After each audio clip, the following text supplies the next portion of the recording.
मुनीर आप बताइए, अब इस टीम में लोग कह रहे हैं, मेरी कल फ़खर जमान से बात भी हुई कि फ़खर जमान की क्या आप टीम में नहीं देखते वापसी? एक सीनियर कैंपेनर जो है फ़खर जमान, देखते हैं आपके? नहीं, बिल्कुल देखते हैं, 100% उनको होना चाहिए था, लेकिन बहरहाल जो उनका ट्वीट था वो कब तक उस ट्वीट को लेकर उनको बाहर रखा जाता है। मुझे तो उम्मीद थी कि साउथ अफ्रीका की टीम अनाउंस होगी तो फ़खर उसमें होंगे, हम सब ये समझ रहे थे, लेकिन बहरहाल अब अगर देर हो गई है तो चैंपियंस ट्रॉफी के लिए तो लाजमी उनको स्क्वाड में होना चाहिए। दूसरी चीज़ ऐसी भी बात कर रहे थे खुर्रम मंजूर के वनडे और टेस्ट में बहुत अच्छी है, बिल्कुल इनका कहना सही है। अभी एक हमारी टीम जो टूर पे गई है ना, हमने ऑस्ट्रेलिया में वनडे खेले, जिम्बाब्वे में खेले, साउथ अफ्रीका में खेले, डिफरेंट बिल्कुल है। आपने 8 आखिरी जो मैच खेले हैं वनडे 6 जीते हैं 2 हारे, T20 में बिल्कुल उसको उलट है, 6 हारे हैं और 2 जीते हैं। तो परफॉर्मेंस तो ये चूंकि वनडे आगे बड़ा टूर्नामेंट वनडे फॉर्मेट पे हो रहा है चैंपियंस ट्रॉफी, तो उस हवाले से तो अच्छी चीज़ है। टीम का कॉम्बिनेशन नजर आ रहा है, प्लेयर्स मिलकर खेल रहे हैं, सीनियर जूनियर सब चल रहे हैं। बॉलिंग जो फास्ट बॉलिंग हमारी एक सवाली निशान बनी हुई थी वो कुछ बेहतर नजर आ रही है, चीज़ें तो बहरहाल बेहतर हुई हैं। आप क्या समझते हैं कि मैं भी कहता रहा हूँ अपने, मैंने यूट्यूब चैनल पे भी बात की है कि मोहम्मद हसनैन को क्यों नहीं खिला रहे? आखिर उसने क्या गुनाह किया हुआ है? आप उसको लेकर गए, ऑस्ट्रेलिया में भी उसको ऐसे ही फुटबॉल बनाया था, कभी खिलाया कभी नहीं खिलाया, और अब यहाँ पर भी उसको नहीं, हालांकि ये विकेटें उसके मतलब की थी। देखें इन दी एंड कहीं ना कहीं अल्लाह ताला बैठा है और कहीं ना कहीं उसको रिकवर करेगा, ये मैं आपको बता दूं।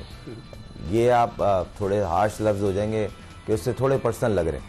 अब क्यों है, मैं पाकिस्तान का लॉस हो रहा है, उसका लॉस नहीं है, उसको जो मिलना है वो दे देगा अल्लाह, वो यहाँ नहीं किसी और एंगल से दे देगा। मगर इन दी एंड अगर आप पाकिस्तान के लिए एक अच्छा लड़का बेंच पे बैठा हुआ है जिसका बैठना बनता नहीं है, मेरा ये मानना है, हो सकता है मैं गलत हूँ, दुनिया में चंद बॉलर हैं जो 150 पे कंसिस्टेंट है, ये उनमें से एक है।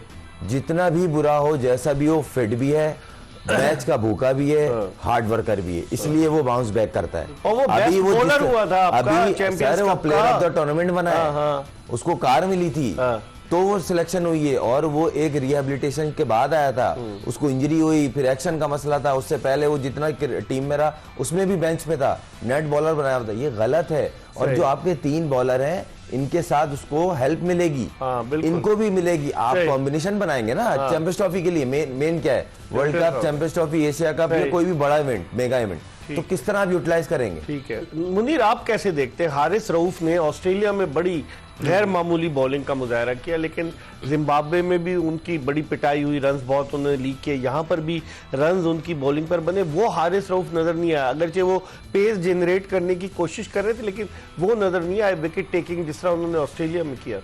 इकबाल, बात यह है कि जब आप एक टीम मैच जीत लेती है ना तो कुछ चीज़ें छुप जाती हैं। यही अगर खुदा न खास्ता हार चुके होते तो बहुत सारी चीज़ें आपके सामने आती। हसनैन को ना खिलाना उनके साथ बिल्कुल नाइंसाफ़ी है। मैं सेकंड करूंगा आपकी बात को भी और खुर्रम साहब की बात को भी कि उनको ना खिलाना नाइंसाफ़ी है।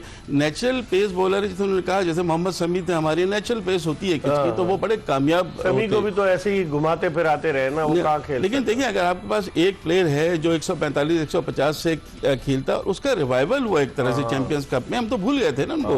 चैंपियंस कप में परफॉर्मेंस दी, के बाद वापस आया, उसके बाद तो उनको खिलाना का हक बनता है। और फिर आप किस तरह की बात करते हैं जब आप कहते हैं कि जी मैनेजमेंट करना है प्लेयर्स की, तो आप किसी न किसी को तो रेस्ट दें और उसको खिलाएं। अब आप सीरीज जीत गए हैं तो तीसरे मैच में आपको उनको खिलाना चाहिए, कोई और नॉकआउट मैच नहीं। जिस तरह मुनीर कह रहे हैं, बात सही है, जिस तरह साउथ अफ्रीका वो चैंपियंस ट्रॉफी की तैयारी कर रहे हैं, कगीसो रबादा फिट है, उसको नहीं खिलाया उन्होंने, वो अपने यंगस्टर्स को, मपाका उनका जो 18 साल लेफ्ट आर्म फास्ट बॉलर जिसने 4 विकेटें ली, उसको मौका दे रहे। तो आप नहीं समझते कि मैनेज करना होगा किसी भी तरीके से अपने खिलाड़ियों को? अगर आप मैनेज प्रॉपर तरीके से करेंगे तो टीम का फायदा होगा। देखें, हमारे पास यही सिनारियो था वर्ल्ड कप में भी, हमारी थ्रेटनिंग बॉलिंग लाइन बड़ी अच्छी, 2 एकदम अनफिट हुए थे और सारा तितर बितर हो गया।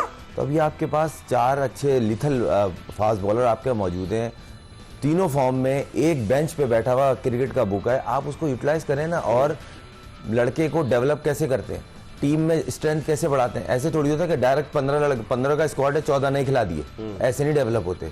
2-3 चेंज होते हैं। अभी आप सीरीज जीत गए ना, इन्होंने बिल्कुल सही कहा कि अब आप ये सीरीज, ये अगला मैच हसनैन को खिलाएं, उसकी बॉलिंग देखें, हो सकता है बहुत अच्छी करे, हो सकता है पिटे, मगर वो ऐसा बॉलर नहीं है कि आप उसको जाया कर दें। विद रिस्पेक्ट, सारे अच्छे हैं, आप उनको यूज करेंगे ताकि आपके पास एक बेंच स्ट्रेंथ अच्छी हो। ठीक है। तो इसी तरह पाकिस्तान की जीत में आसानी पैदा होगी ना। एकदम से फिर आपके बॉलर खत्म हो जाते हैं, फिर आप बोलते हैं एकदम से इतने सारे सबको नहीं खिला सकते।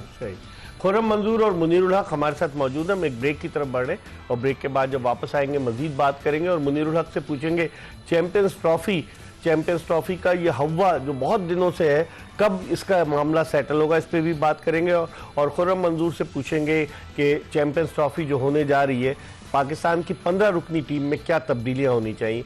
एक ब्रेक के बाद दोबारा आपको ज्वाइन करेंगे।